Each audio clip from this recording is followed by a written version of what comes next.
এই যে মনটা চলে গিয়েছে আবার গোড়ায় নিয়ে আনলেন। নামাজ শেষ করার পরে ওই সাহাবী আল্লাহ নবীর দরবারে হাজির হয়ে গিয়ে বলেন, ইয়া রাসূলুল্লাহ, ইয়া হাবিবাল্লাহ, ওগো নবীজি, আমার সবচেয়ে প্রিয় বাগানটা আপনার কদম মোবারক আমি হাদিয়া করে দিতে চাই। আল্লাহ নবী বলেন, কেন দিবা? সাহাবী বলেন, তার কারণ হলো এই বাগানের ভালোবাসা, বাগানের মহব্বতে আমাকে নামাজ থেকে অমনোযোগী রেখেছে। যে বাগানের মহব্বতে আমার নামাজ থেকে, নামাজের গভীর মন থেকে অমনোযোগী রেখেছে, এমন বাগান আমি রাখতে চাই না। আল্লাহর রাস্তায় আমি হাদিয়া করে দিলাম। কেমন ছিল সাহাবা একরামের নামাজ? এই নামাজ তো তাদের জন্য নূর ছিল, আলো ছিল। আল্লাহর নবী বলেন, দুনিয়ার মানুষেরা, আমি বিশ্ব নবীর মনের প্রশান্তি হলো নামাজ। আমি যখন নামাজ পড়ি আমার মনে শান্তি আসে। জোরে বলেন সুবহানাল্লাহ। আল্লাহর নবী, বিশ্ব নবী রাহমাতুল আলামিন নামাজ পড়তেন এমন ভাবে। আল্লাহর নবী নামাজ পড়তেন, আজান হয়ে গেলে বিশ্ব নবী আর কোনো কিছুই নবীজি চিনে না, কারো পরিচয় নবীর কাছে থাকে না। কেন? নামাজের মাধ্যমে আহ্বান করা হইতেছে, আল্লাহু আকবার, আল্লাহু আকবার, আমার মহান আল্লাহ সবচেয়ে বড়। জোরে বলেন সুবহানাল্লাহ। এখন আসুন মায়েরা, নামাজের দুইটি জিনিস ঠিক রাখতে হবে। একটা হলো বাহ্যিক জিনিস, আরেকটা হলো আভ্যন্তরীণ জিনিস।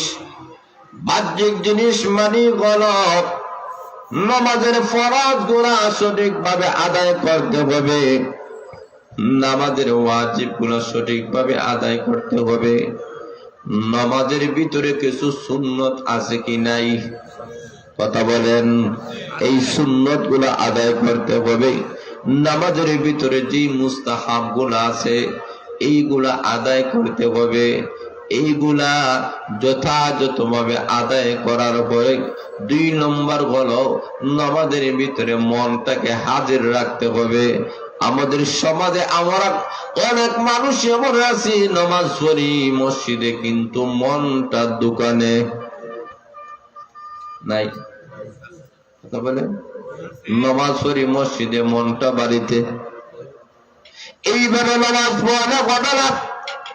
নামাজটাকে এমন ভাবে পড়তে হবে, আমার মহান আল্লাহ রাব্বুল আলামিনের সামনে আমি দাঁড়াইছি।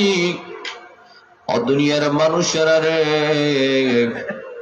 আমরা যখন নামাজের মধ্যে দাঁড়াই তখন মহান আল্লাহর কুদরতি কদমের মধ্যে আমরা কিন্তু সেজদা করি। জোরে বলেন ঠিক না বেঠিক?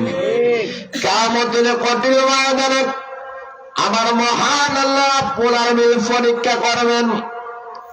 আল্লাহ রাব্বুল আলামিন বলবেন, আজকে হাসরের ময়দানে মহান আল্লাহ রাব্বুল আলামিনের কুদরতি পাও আল্লাহ বাড়াইয়া দিবেন। এমনি মানুষেরা দুনিয়া থাকা অবস্থায় যারা নামাজি ছিল এরা মুহূর্তের ভিতরে সেজদায় লুটে পড়ে যাবে। এক শ্রেণীর মানুষেরা সেজদায় পড়বে না। কেন পড়বে না? তার পিঠের মধ্যে মহান মেরে দেওয়া হবে। এরা ইচ্ছা থাকার পরেও সেজদা করতে পারে না। এমনি হাসরের ময়দানে প্রমাণ হয়ে যাবে এরা ছিল দুনিয়ার বেনামাজি বান্দা বান্দিরা।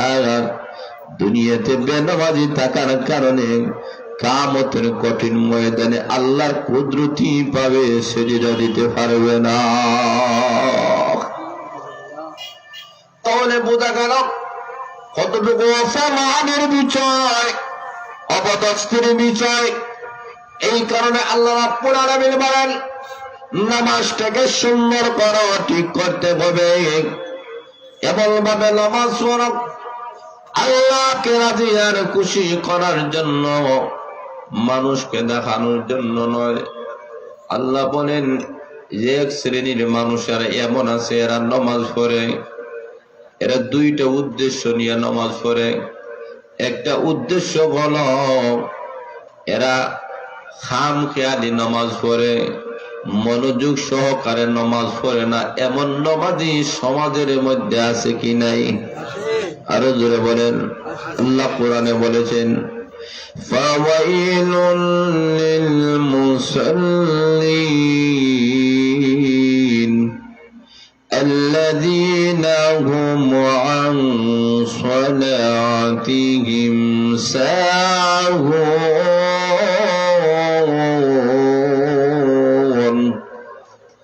আমার মহান আল্লাহ রাব্বুল আলামিন বলেন এক শ্রেণীর মানুষেরা এমন আছে, এরা নামাজ পড়বে কিন্তু নামাজে অবহেলা করবে, অবহেলার সাথে নামাজ আদায় করে।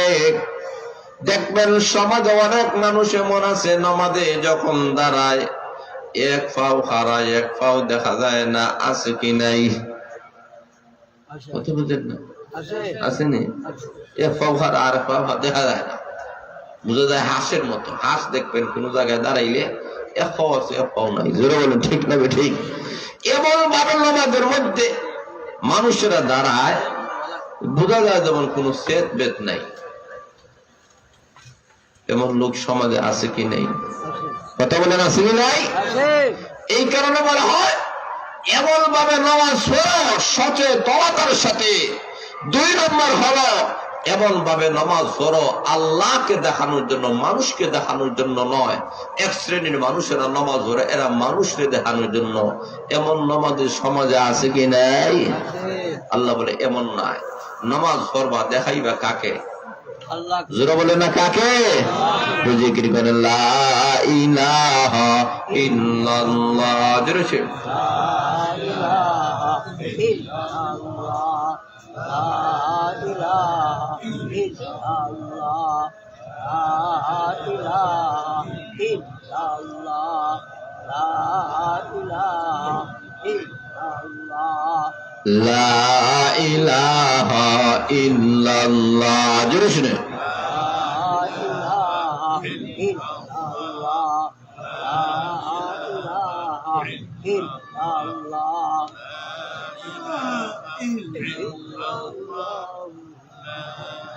লা ইলাহা ইল্লাল্লাহু মুহাম্মাদুর রাসূলুল্লাহ সাল্লাল্লাহু আলাইহি ওয়াসাল্লাম। এখন আসলে ভাইরা, এই শ্রেণীর মানুষেরা মানুষকে দেখানোর জন্য নামাজ পড়ে।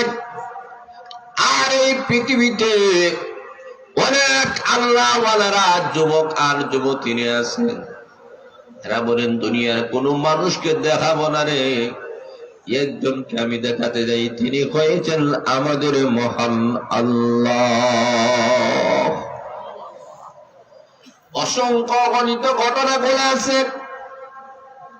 এর মধ্যে একটা ঘটনা এমন হল, এমন একটা ধার্মিক যুবতী সুরুষি সুন্দরী মহিলা, সাবালক হওয়া থেকে শুরু করে কখনো নামাজ ছাড়ে না। এমন ভাবে নামাজে পাবন্দী হয়ে গেল, মেয়েটার বয়স যখন 21 বছর হয়ে গেল, মা বাবারা ছেলে দেখা শুরু করে দিয়েছে। আমার মেয়ে বিবাহের উপযুক্ত হয়ে গেল, আমাকে তো বিবাহ দিতে হবে। মা বাবা পছন্দ করে নিল এমন একটা ছেলে, একদিক দিয়া ইঞ্জিনিয়ার, আবার ভিন্ন দিক দিয়া বড় বিজ্ঞানী, বেতনের কোনো অভাব নাই। মেয়ের কাছে আসিয়া মা বাবা যখন বলে, মা গো, তোমার জন্য এমন একটা বর আমরা পছন্দ করেছি, যার ডিগ্রি আছে, যার টাকা পয়সা আছে, কোনো অভাব অনটন হবে না, তার কাছে তোমাকে বিবাহ দিতে চাই। মেয়ে বলে, মা বাবা গো, আমি দুনিয়া কোনো ডিগ্রি চাই না, টাকা চাই না, পয়সা চাই না। আমাকে যেহেতু বিবাহই দিবা গো, একজন আল্লাহওয়ালা হাফেজ কোরআন দেখে আমাকে বিবাহ দিবা। মা বাবার দিলের মধ্যে আসলো, আমার মেয়ে যেহেতু আল্লাহওয়ালা ছেলে চায়, হাফেজ কোরআন চায়, তুমি এই ছেলের কাছে বিবাহ দিব না। তারা তালাশ করে একজন হাফেজ কোরআন ছেলেকে পেয়েছে। বিবাহ তারিখ নির্দিষ্ট হয়ে গেল, বিবাহে অনুষ্ঠান শুরু হয়ে গেল। এমত অবস্থায় ওই মেয়ের ওই মহিলার বান্ধবীরা সবাই চলে আসলো। উদ্দেশ্য বলো, আমাদের বান্ধবীকে আজকে নতুন সাজে সাজাবো, বরের হাতে না আমরা তুলে দেব। সবাই 1-2 ঘন্টা তার পিছনে লেগে লেগে তাকে সুন্দর করে যখন তাকে সাজাইয়াছে, গুটাইয়াছে, সবগুলা রেডি হয়ে গেল। যেমন বিউটি পার্লারে গেলে 2-3 ঘন্টা ছাড়া সাজানো হয় না। যারা বলেন ঠিক না বেঠিক? এখন আসলে সুন্দর করে যখন 2-2.5 ঘন্টা মেহনতের মাধ্যমে তাকে সাজানো গলা, অলঙ্কার দিয়ে পরিধান করানো গলা, নতুন সাজে সজ্জিত হয়ে মেয়েটি বসে আছে। বর এবার আসবে, কনেকে কবুল করে নিয়ে যাবে। এমত অবস্থায় মসজিদের মুয়াজ্জিন সাহেব যখন আজান দিয়ে দিছে, আল্লাহু আকবার, আল্লাহু আকবার, মুয়াজ্জিন সাহেব যখন বলেছে আল্লাহ সবচেয়ে বড়, আল্লাহ সবচেয়ে বড়, এবার কনে ডাক দিয়ে বলে আমাকে আর দেরি করিও না,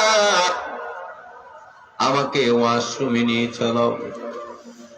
আমার মহান আল্লাহ মুয়াজ্জিনের মাধ্যমে ডাক দিয়েছেন আল্লাহ বড়, কাজেই আমার সাজ সুজের চেয়ে আমার আল্লাহ বড়।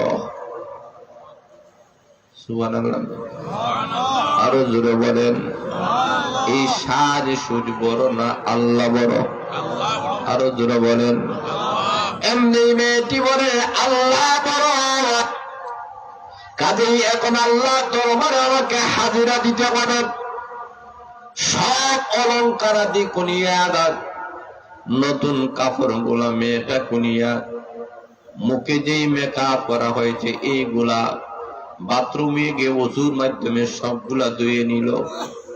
মা বাবা, বন্ধু বান্ধব, আত্মীয় স্বজনেরা বলে আহারে তোর মাথায় কোনো সমস্যা নাকি?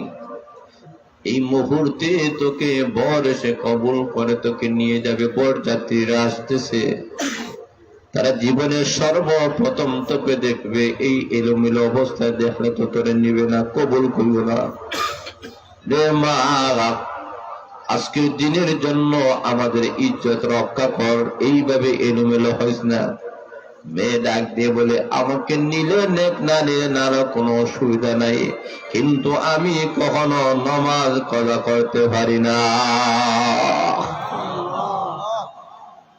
লক্ষ্য করে দেখেন মেয়েটা অজু করে নিলাম, অঙ্গ প্রত্যঙ্গ গুলা দোয়ার মাধ্যমে তার যত সাজ সুজ ছিল সবগুলা পানির সাথে ধুয়ে মুছে চলে গেল। আল্লাহ নবী ঠিক তেমনি ভাবে ঘোষণা করেছেন, ও আমার উম্মতরা তোমরা শুনে নাও, তোমরা যখন নামাজ পড়ো, তোমরা যখন এক ওয়াক্তের নামাজ পড়ো, অঙ্গ প্রত্যঙ্গ গুলা দেওয়ার সাথে তোমাদের জীবনের সগীরা গুনাহগুলা মহান আল্লাহ মাফ করে দেয়। আল্লাহ নবী বলেন, আমার সাহাবায়ে কেরাম তোমরা লক্ষ্য করে দেখো, তোমরা যদি কোনো একটা জিনিসকে যদি 1 বার 2 বার 3 বার বা 5 বার যদি দৌত করো, এই জিনিসের মধ্যে কোনো ময়লা আবর্জনা থাকবে না। নবীজির সাহাবা কেরাম বলেন, না গো নবীজি কোনো ময়লা আবর্জনা থাকবে না। নবীজি বলেন ও আমার উম্মতেরা, তোমরা যখন 5 বেলা নামাজ পড়ো রে, তখনই তোমাদের জীবনের কোনো গুনাহ থাকে না, সকল সগীরা গুনাহ আল্লাহ মাফ করে দেয়। তওবা করার সাথে সাথে কবিরা গুনাহ আল্লাহ মাফ করে তোমাদের জীবনটাকে আল্লাহ পরিষ্কার করে দেয়। এমন লক্ষ্য করে দেখেন, এই মেয়েটা সব গুনাহ ধুয়ে মুছে দিল, নামাজের মধ্যে দাঁড়ায় গেল, যোহরের নামাজ পড়বে, ফরজ 3 রাকাত নামাজ পড়ার পরে 4র্থ রাকাত করে ওই মেয়েটা দ্বিতীয় সিজদার মধ্যে যখন চলে গিয়েছে, সেখানে গিয়ে মেয়ে পড়তেছে সুবহানা রাব্বিয়াল আ'লা, সুবহানা রাব্বিয়াল আ'লা। এইভাবে মেয়েটা পড়তেছে, এমন ভাবে সিজদা করতেছে, লোকেরা ঘরে ভিড় জমাইয়া নিছে, মেয়েটা কেন নামাজ থেকে আসে না, এত লম্বা কেন সিজদা করে। সবাই যায়, তার কাছে যায়, কিন্তু কেউ সাহস করে না মেয়েকে কিছু জিজ্ঞেস করবে, কারণ মেয়েটা না নামাজের মধ্যে রয়েছে। এমনি মা ডাকতে বলে, আমার মেয়ে তো এত লম্বা সিজদা করে না, আমি একটু দেখতে চাই। মেয়ের কাছে গিয়ে যখন সামান্য হাত দ্বারা নাড়া দিয়েছে, নাড়া দিতে দেরি হয়েছে, মেয়েটা চটফট করে জমিনে পড়ে গেছে। এমনি দেখাইয়া দেখে এই মেয়েটা এখন নয়, অনেক আগে সিজদার মধ্যে মহান আল্লাহর সাথে সাক্ষাৎ করে নিয়েছে। এই যে মেয়েটা সিজদা দিল, এই সিজদাটা মেয়ের জীবনের শেষ সিজদা হয়ে গেল। এই যে ওযু করে নামাজ পড়ে সিজদার মাধ্যমে, আল্লাহর নবী বলেন, মানুষ যখন সিজদা করে মাটিতে নয় রে, আল্লাহর কুদরতি ভাবে সিজদা করে। এই মেয়েটা কপাল কত ভালো, এই মেয়ের ভাগ্যটা কত ভালো, মহান আল্লাহর কুদরতি ভাবে রেখে তার জীবনটা প্রাণ পাখিটা বাইর হয়ে গেল। এইরকম সিজদার মধ্যে যাদের মৃত্যু হয়, এদের ভাগ্য খারাপ না ভালো? আরো জোরে বলেন। এইরকম আমাদের সমাজে দেখবেন অনেক আল্লাহওয়ালারা, এরা নামাজের দাঁড়ানো অবস্থায় যার কবজ হয়ে যায়, রুকু অবস্থায় যার কবজ হয়ে যায়, সিজদারত অবস্থায় যার কবজ হয়ে যায়। এই কারণে আল্লাহ দরবারে আমাদেরকে দরখাস্ত করতে হবে, প্রভু এই দুনিয়া থেকে যেহেতু আমাদেরকে চলে যাইতে হবে, আল্লাহ যখন মালাকুল মউত ফাটাইয়া দিবা, তখন সিজদারত অবস্থায় যেন মালাকুল মউত ফাটাইয়া দিবা। এই মেয়েটা আল্লাহর জন্য আল্লাহর ভালোবাসা মহাব্বত দেখাইয়াছে, কিন্তু আমাদের সমাজে তাকাইয়া দেখেন, যখন বিবাহ অনুষ্ঠান শুরু হয়, বর আর কনেরা মনে করে যে এই দিনের নামাজ মনে হয় মাফ। কথা বুঝেন নাই? আরো জোরে বলেন। বর কনে মনে করে মাফ, বরযাত্রীরা মনে করে হাফ। কথা বলেন ঠিক না? বরযাত্রীরা মনে করে হাফ, এরা নামাজ পড়তে চায় না। আর বর কনে এই দিন নামাজ পড়াটা তোমার দোষের বিষয়, কিন্তু অত্যন্ত গুরুত্বের সাথে বুঝতে হবে, যেই দিন একটা কনের বিবাহ হলো, যেই দিন একটা বরের বিবাহ হলো, ওই দিন বর থেকে বুঝতে হবে যে আজকে শুভ একটা কাজ করতেছে, কমপক্ষে আজকের দিনের জন্য হলে 5 বেলা নামাজ ছাড়া যাবে না। ওই মেয়েটা বুঝতে হবে যে কমপক্ষে অন্য দিনে পড়ি আর নাই পড়ি, আজকের দিনের জন্য হলে যেহেতু গুরুত্বপূর্ণ একটা কাজ, নতুন একটা মানুষের সাথে আমার একটা সম্পর্ক হবে, একটা সম্পর্ক হইতেছে, এই মানুষটা কতটুকু ভালো মন্দ আমার জানা নাই। আয় আল্লাহ, 5 বেলা নামাজ পড়ে তোমার কাছে দরখাস্ত করলাম যাতে আমার এই বরটা যেন আমার জন্য রহমতের জন্য হয়। জোরে বলেন সুবহানাল্লাহ। তাহলে বুঝতে হবে এই নামাজটাকে গুরুত্ব দিতে হবে, নামাজ আগে। আর আজকে আমাদের সমাজের অবস্থা হয়ে গেছে, আজকে সমাজে নামাজের সমাজ নাই। জোরে বলে ঠিক না? ঠিক বলে সমাজে নামাজ মানে সমাজে যদি হয় নামাজ ভরা লাগে, নামাজ ধরে, সমাজে হয় নামাজ ধরা লাগতো না, ধরে না। এখন বরযাত্রী, বরের সাথে যখন যাত্রী চলে গেল, এখন সবাই বলতেছে নামাজ এখন ধরা লাগতো না, তখন বরযাত্রীর হয় নামাজ ধরাতো, মানে সমাজে নামাজ। আসলে সমাজে নামাজ নয়, নামাজে সমাজ। কথা বলেন ঠিক না ঠিক? যেই সমাজের ভিতরে চলার কারণে যদি আপনি নামাজ পড়তে না পারেন, এমন সমাজের দরকার নয়। পুরো সমাজের অবস্থার পরিবর্তন আমাকে ঘটাতে হবে। যে সবাই নামাজি হয়, আমি একাই নামাজ পড়ে সবাইকে নামাজি বানাতে হবে, এটাই আমার আসল উদ্দেশ্য। আর আল্লাহ আমার তেলাওয়াতকৃত আয়াতের মধ্যে ঘোষণা করেছেন, ও দুনিয়ার মানুষেরা, আজকে আমাদের সমাজে গুনার কোনো অভাব নেই। আজকে সমাজে চুরি, ডাকাতি, জিনা, হাইজ্যাক, ইফটিজিং সহ যত রকমের গুনাহ আছে, আল্লাহ বলে সকল প্রকার গুনাহ থেকে যদি বাঁচতে হয়, প্রত্যেকটা মানুষকে নামাজ পড়তে হবে। নামাজ ছাড়া আর বিকল্প কোনো পথ নাই। যারা বলেন ঠিক না বেঠিক? আল্লাহ বলে নামাজ পড়ো। নামাজ যেই লোকটা পড়ে এ চুরি করতে পারে না, নামাজ যে পড়বে এ জিনা করতে পারে না, নামাজ যে পড়বে এ সুদ হইতে পারে না, নামাজ যে পড়বে এ ঘুষ খাইতে পারবে না, নামাজ যে পড়বে এ গীবত করতে পারে না, নামাজ যে পড়বে এ সুকুলকুরি করতে পারে না, নামাজ যে পড়ে এ পরনিন্দা করতে পারে না, নামাজ যে পড়ে অন্যের হক নষ্ট করতে পারে না, বান্দার হক নষ্ট করতে পারে না, আল্লাহর হক নষ্ট করতে পারে না, কাউকে গালি দিতে পারে না, কার মধ্যে আঘাত করতে পারে না। সকল ধরনের অন্যায় দায়াপনা নামাজের মাধ্যমে বন্ধ করাই সম্ভব, আর বিকল্প কোনো পথ, কথা বলেন, পথ নাই। পিটানোর মাধ্যমে আর শাসনের মাধ্যমে কোনোদিন মানুষকে ভালো করা যায় না। আজকে আমাদের সমাজ থেকে চুরি বন্ধ করতে হয়, জিনা বন্ধ করতে হয়, হাইজ্যাক বন্ধ করতে হয়, ইফটিজিং বন্ধ করতে হয়, গান বন্ধ করতে হয়, কনসার্ট বন্ধ করতে হয়, দুর্নীতি বন্ধ করতে হয়। প্রত্যেকটা মানুষকে নামাজি বানা দিতে হবে। নামাজের খাবারে দাঁড় করে দেন, এই মানুষটা আর চুর থাকবে না, বদমাশ থাকবে না, খারাপ থাকবে না, তার কাছ থেকে অনিষ্ট কোনো কাজ হতে পারে কেন? আমার তেলাওয়াতকৃত আয়াতের মধ্যে আল্লাহ জানাই দিয়েছে, আল্লাহ নবীর রাসূল রাহমাতুল আলামিনের কাছে একটা লোক আসিয়া কলেমা পড়ে মুসলমান হয়ে গেল। মুসলমান হওয়ার পরে নামাজ থেকে যখন বাইর হয়, নামাজ থেকে বাইর হওয়ার পরে যত রকমের গুনাহ আছে, অন্যায় আছে, সকল গুনাহ করে। আল্লাহর নবী সাহাবায়ে কেরাম অভিযোগ করেন, ইয়া রাসূলুল্লাহ, ইয়া হাবিবাল্লাহ, আপনি নবীজি আপনার ওই মুসল্লিটা নামাজের ভিতরে যখন থাকে তখন তো সে নামাজ পড়ে, নামাজ থেকে যখন বাইর হয়ে যায় তখন সমাজের এমন কোন অন্যায় অপরাধ নাই যা সেই লোকটা করে না। আল্লাহর নবী বলেন, আমার সাহাবায়ে কেরাম তাকে একটু নামাজ পড়তে দাও, একটু সুযোগ দাও, অবশ্যই দেখবা আমার মহান আল্লাহ না বলেছেন নামাজ থেকে গুনার কাজ থেকে বিরত রাখবে। ঠিকই দেখা গেল কিছুদিন যেতে না যেতে ওই সাহাবী এমন ভাবে নামাজি হয়ে গেলেন, এখন আর সমাজের কোনো গুনাহ করেন না, অন্যায় করেন না। সকল প্রকার গুনাহ যখন উনি ছেড়ে দিয়েছেন, এমনি আবার মহান আল্লাহ ওই সাহাবীর পক্ষে কিয়ামত পর্যন্ত সমস্ত নামাজীদের পক্ষে আল্লাহ আমার তেলাওয়াতকৃত আয়াত নাযিল করে দিয়েছে। আয়াত নাযিল করে আল্লাহ জানাই দিলেন, ইন্নাস সালাতা তানহা আনিল ফাহশাই ওয়াল মুনকার, নিশ্চয়ই নামাজ, নামাজকে ফাহশা বলা হয় ওই সমস্ত পাপগুলোকে যেগুলা প্রকাশ্যভাবে দেখা যায়, বোঝা যায়। এটার জন্য মানুষদেরকে জিজ্ঞেস করার কোনো দরকার নাই।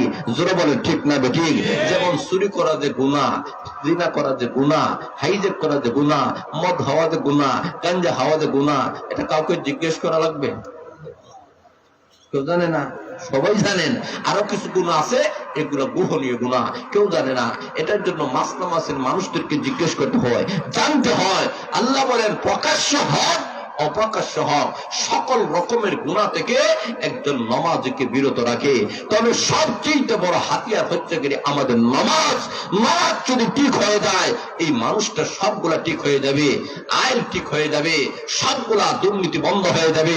যদি নামাজ যদি সঠিকভাবে পড়া হয় আর সঠিকভাবে নামাজ যদি আদায় করা না হয়, তাহলে এই নামাজটাকে কখনো পরকাল তো দূরের কথা, দুনিয়ার গুনার কাজ থেকে তাকে বিরত রাখতে পারবে না। সেটা বলে ঠিক না ঠিক? তাহলে দুনিয়ার সকল প্রকারের গুনার কাজ থেকে যদি বিরত রাখতে হয়, তাহলে বুঝতে হবে যে আমাদের কার নামাজ ঠিক হয়, কার নামাজ ঠিক হইতেছে না, এরা আমরা নিজেরাই বুঝতে পারবো। যারা নামাজ পড়ার পরে দেখা যায় চুরি করে না, জিনা করে না, গুনাহ করে না, 2 নম্বরই করে না, মাল কম দেয় না, কতগুলো ঠিক না? আমানতের খেয়ানত করে না, বুঝা যাবো এই নমাজটা হইছে।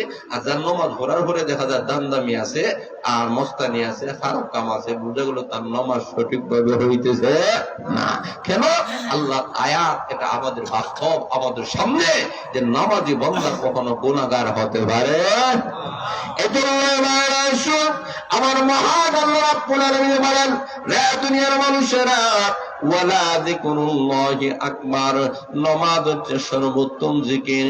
নামাজের চাইতে বড় সরল আর কিছুই হতে পারে না। মহান আল্লাহর সাথে যদি কথোপকথন করতে হয়, আর কোন মাধ্যম নেই, আর কোন উসিলা নাই, একমাত্র উসিলাই হলো নামাজ। আল্লাহর নবী মেরাজ থেকে আসার পরে মহান আল্লাহ বলেন, নবী গো, 50 ওয়াক্তের নামাজ আপনার উম্মতকে আমি আল্লাহ দিলাম, এই নামাজটাকে তাদের জন্য মেরাজ বানায়া দিলাম। আপনার সকল উম্মত আকাশের মধ্যে আছে, আমি আল্লাহর সাথে কথা বলতে পারবে না, সাক্ষাৎ করতে পারবে না। আমি মহান আল্লাহ জানায়া দিলাম, ওই বান্দা আর বান্দারা যখন নামাজে দাঁড়ায়া যাবে, আমি মহান আল্লাহর সাথে তাদের কথোপকথন শুরু হয়ে যাবে। তাহলে বোঝা গেল এমন নামাজের দরকার আছে কি নাই? কথা বলেন, আছে কি নাই? এখন শুনবার আগ আমার মহান আল্লাহ রাব্বুল আলামিন বলেন, এমন নামাজ পড়তে হবে, এই নামাজ এমন একটা নামাজ, এই নামাজের মাধ্যমে মহান আল্লাহ তার ভালোবাসা নৈকট্য হাসিল করা যায়। এখন শুনবার আগ এমন নামাজ থেকে আমরা পড়াবে ছাড়া যাবে না।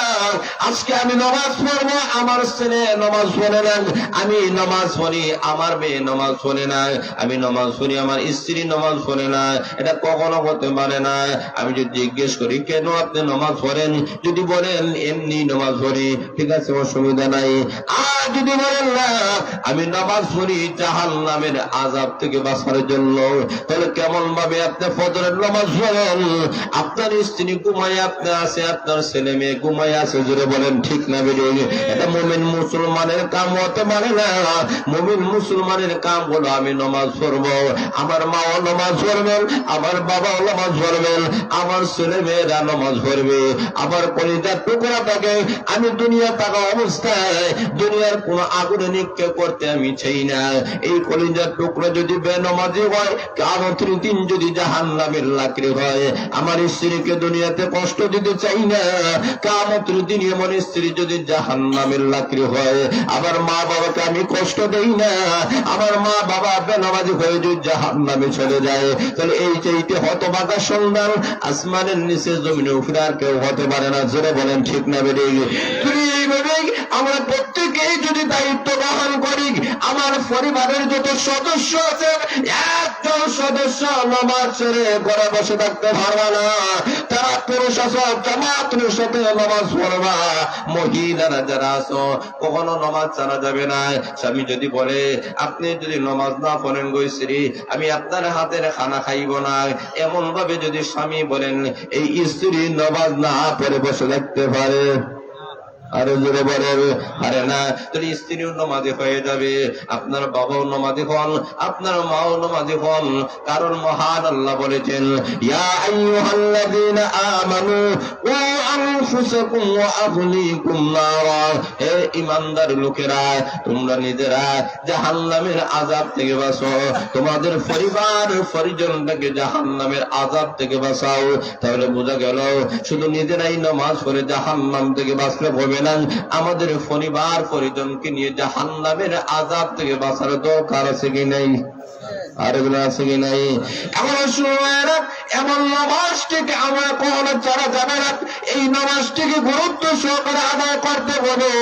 আমার মহান আল্লাহ রাব্বুল আলামিন অন্য আয়াতের মধ্যে ঘোষণা করেছেন, আল্লাহ রাব্বুল আলামিন বলেন, ক্বাদ আফলাহাল মুমিনুন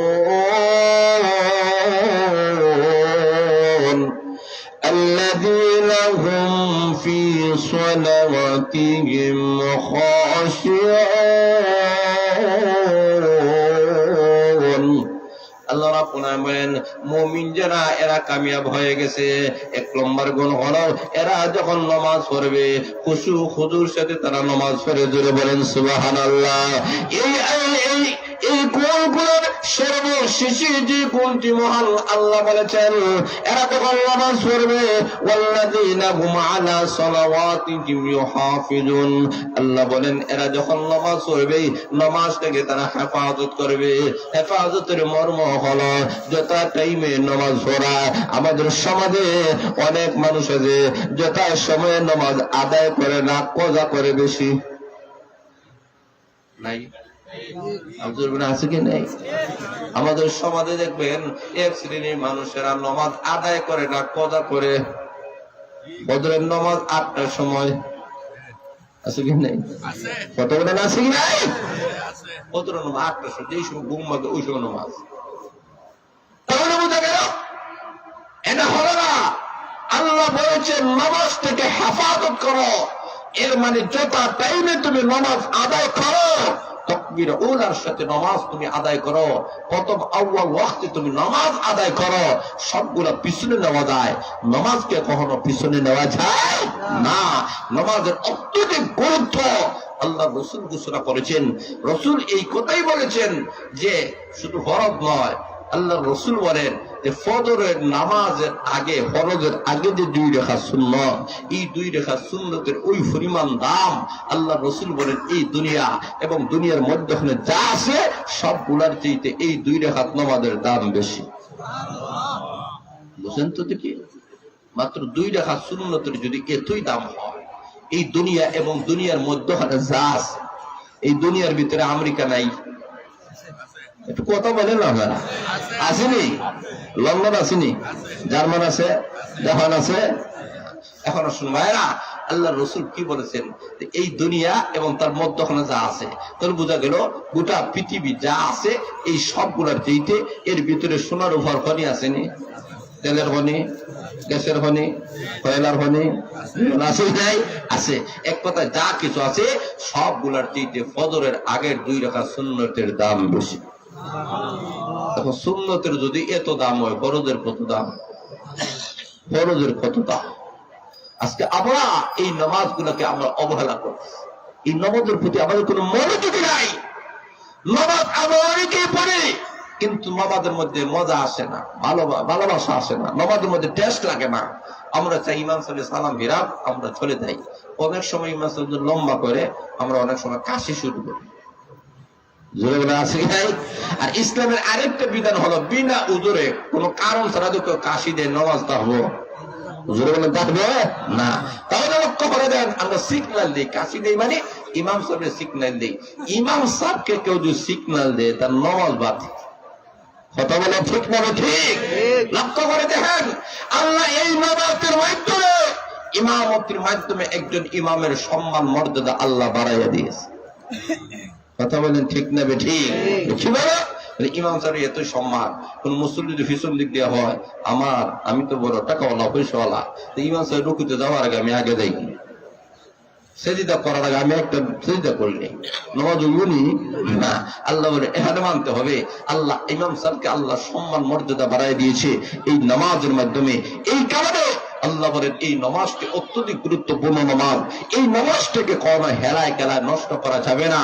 আমাদের সবাইকে এই অঙ্গীকার নিয়ে আমাদেরকে বাড়িতে যেতে হবে যে আজকে থেকে মরণ পর্যন্ত 5 ওয়াক্তের নামাজ জামাতের সাথে সবাই পড়তে রাজি আছেন? কারা কারা রাজি আছেন? হাত তুলে দেন, হাত। নারে তাকবীর, ইসলাম। আল্লাহ আমাদের সবাইকে কবুল করেন, মঞ্জুর করেন, সবাই বলেন আমিন। আচ্ছা, যাই হোক, হুজুর চলে এসেছেন, যতটুকু সময় আপনাদেরকে নিয়ে আলোচনা করলাম, আল্লাহ আপনাদেরকে আমাদেরকে সবাইকে যেন এর উপরে আমল করার তৌফিক দান করেন, সবাই বলেন আমিন। ওয়া আখিরু দাওয়ানা আলহামদুলিল্লাহি রাব্বিল আলামিন।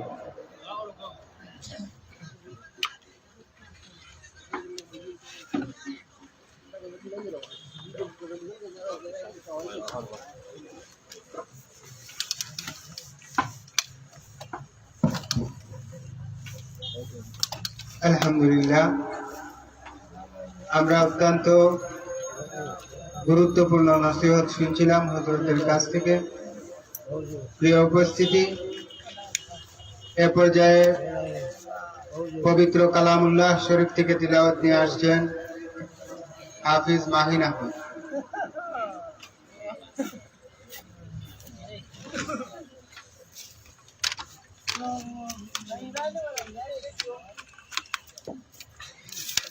السلام عليكم ورحمة الله وبركاته. أعوذ بالله من الشيطان الرجيم. بسم الله الرحمن الرحيم. وإذا ما أنزلت سورة نظر بعضهم إلى بعض هل يراكم من أحد ثم انصرفوا صرف الله قلوبهم بأنهم قوم لا يفقهون. لقد جاءكم رسول من أنفسكم عزيز عليه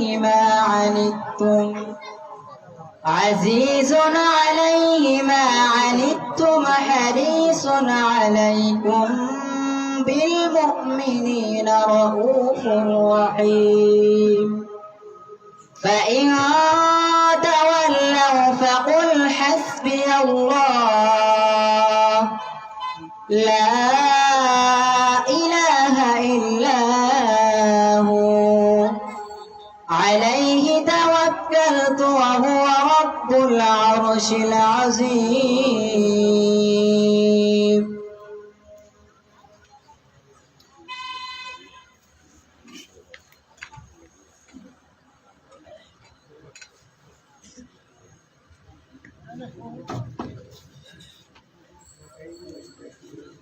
আলহামদুলিল্লাহ, আমরা অত্যন্ত সুন্দর তিলাওয়াত শুনছিলাম।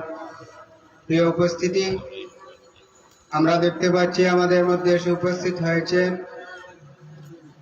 সিলেটের ঐতিহ্যবাহী, বাংলাদেশের ঐতিহ্যবাহী দ্বীনি বিদ্যাপীঠ জামিয়া ইসলামিয়া হুসাইনিয়া গহরপুরের সুনামধন্য মুহতামিম সাহেবজাদা আল্লামা গহরপুরি রহমতুল্লাহ আলাইহির সুযোগ্য উত্তরসূরি,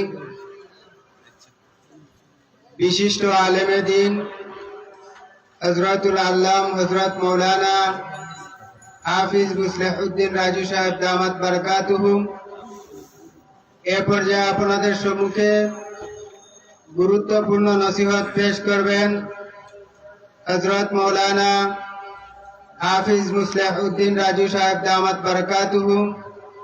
হযরতকে হযরতের নসিহত পেশ করার জন্য মাহফিল কমিটির পক্ষ থেকে সবিনয় অনুরোধ করছি।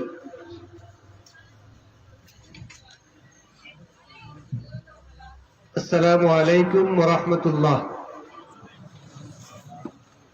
আমার মনে হয় যে অনেক ঘুমাইছেন না, সালাম করলে তো উত্তর দেওয়া লাগে। আসসালামু আলাইকুম ওয়া রাহমাতুল্লাহ। আলহামদুলিল্লাহি রাব্বিল আলামিন ওয়াস সালাতু ওয়াস সালামু আলা সাইয়্যিদিল মুরসালিন ওয়া আলা আলিহি ওয়া আসহাবিহি আজমাইন। নশিরপুর গ্রামের আজকের এই মাহফিলের বয়স 15 বছর। এই হিসাবে এটা একটা লম্বা সময়। আর আজকে আমরা গহরপুর মাদ্রাসাত আর একটা প্রোগ্রাম আছে। বেশ কিছু মেহমান এখন বিভিন্ন জায়গা থেকে আইসেন, তারা অভিষেক আইয়া আপনারা মাহফিলে উপস্থিত হয়েছি। এটা আসলে আমরাও আগে খেয়াল করা দরকার আছে যে একই তারিখে পাশাপাশি দুইটা মাহফিল, এটা একটা অসুবিধা। ইনশাআল্লাহ আগামীতে এটা আমরাও খেয়াল করব। আর আসলে যে বিষয় যে নশিরপুর আর গহরপুর মাদ্রাসা এগুলো সম্পর্ক প্রায় 65 বছরের। এই গ্রামের আগর মুরব্বী যারা আসলা মাদ্রাসার বিভিন্ন কাগজপত্র খুঁজলে এই গ্রামের বেশিরভাগ মুরব্বী নাম পাওয়া যায়।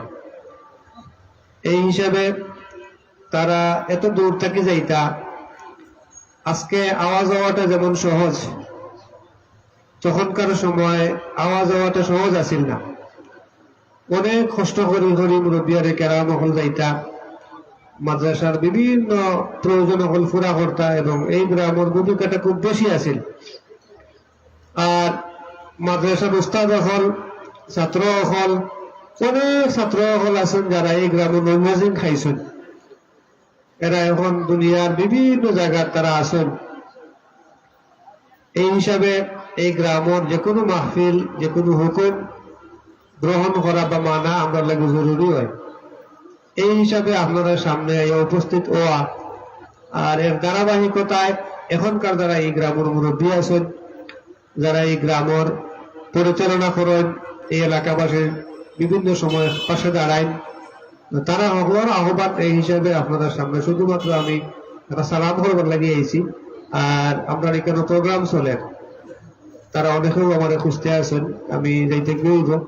আপনারা হলে দোয়া কর্তা যে আল্লাহ রাব্বুল আলামিন এই গ্রামের যত মুর্দেগান হল আছেন, যারা দিনী কাজ করি ইন্তেকাল করছেন, তারা সকলের আল্লাহ রাব্বুল আলামিন জান্নাতুল ফিরদাউস দান কর্তা। আর এই মাহফিল আসলে 15 বছর হয়েছে, কিন্তু আমার এখনো মনে আছে যে এই নসিরপুর সবসময় একটু বিনোদন প্রেমী এবং এখানে খেলাধুলার একটু বেশি আছিল। আমার এখনো মনে আছে যে এদিকে বিভিন্ন ধরনের একটু বড় বড় খেলা, যেগুলো একটু দূর থেকে মানুষ দেখাত আইন, এটা খুব হইত। তো আজকের এই মাহফিল শুরু হয়েছে, এরপর থেকে এটা কমে গেছে, এবং মাহফিল আলহামদুলিল্লাহ দিনে কাজও এই গ্রামের যুবক হল, মুরব্বী হল খুব অগ্রসর। তো আমরা দোয়া করতাম যে আরো বেশি মুরব্বী হল, যুবক হল এই দিনে কাজও আগুয়াইটা। আর এর দ্বারা আমরা মাঝে যত মুসিবত সমাজও আছে, বিশেষ করে এই করোনা মহামারী সহ আরো কত মহামারী, এগুলো আল্লাহ রাব্বুল আলামিন আমরা হেফাজত করতাম। আর আমরা বেশি করে কোরআন এবং কারীমের খেদমত করতাম। আল্লাহ রাব্বুল আলামিন আমরা তৌফিক দিতা। ওয়া আখিরু দাওয়ানা আলহামদুলিল্লাহি রাব্বিল আলামিন।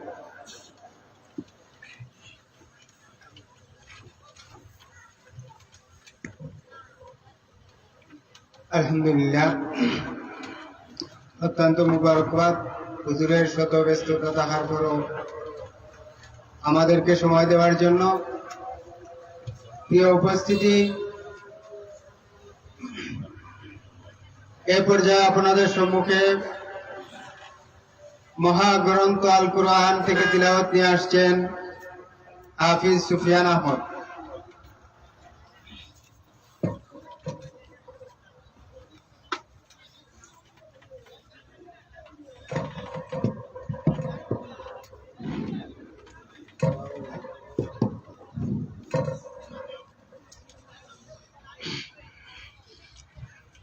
أعوذ بالله من الشيطان الرجيم. بسم الله الرحمن الرحيم. وكذلك أوحينا إليك روحا من أمرنا ما كنت تدري ما الكتاب ولا الإيمان ولكن جعلناه نورا نهدي به من نشاء من عبادنا إنك لتهدي إلى صراط مستقيم صراط الله الذي له ما في السماوات وما في الأرض ألا إلى الله تسير الأمور صدق الله العظيم. ما شاء الله.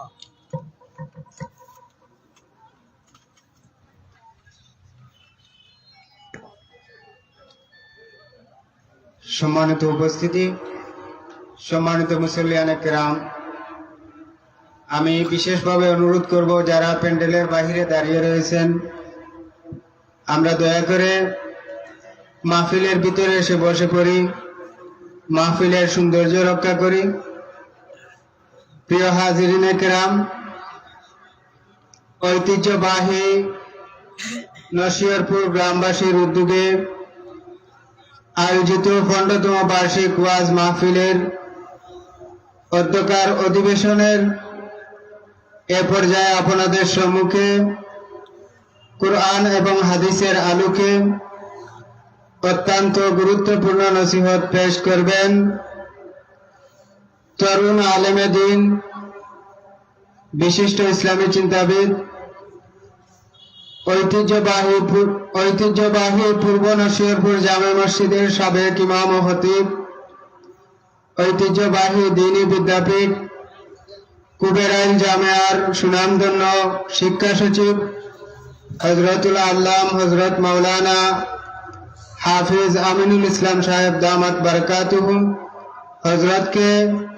হযরতের নসিহত পেশ করার জন্য সবিনয় অনুরোধ করছি। প্রিয় উপস্থিতি, আপনাদের জন্য আরেকটি সুখবর। মুনাজিরে আজম আল্লামা অলিপুরি দামাত বারাকাতুহুমের সুযোগ্য সাহেবজাদা হযরতুল আল্লাম হযরত মাওলানা কামরুল ইসলাম সাহেব দামাত বারাকাতুহুম আমাদের মধ্যে এসে উপস্থিত হয়েছেন। ইনশাআল্লাহ যথাসময়ে হযরতের বয়ান হবে। এ পর্যায়ে আপনাদের সম্মুখে গুরুত্বপূর্ণ নসিহত পেশ করবেন হযরত মাওলানা হাফিজ আমিনুল ইসলাম সাহেব দামাত বারাকাতুহুম। হযরতকে হযরতের বয়ান পেশ করার জন্য সবিনয় অনুরোধ করছি।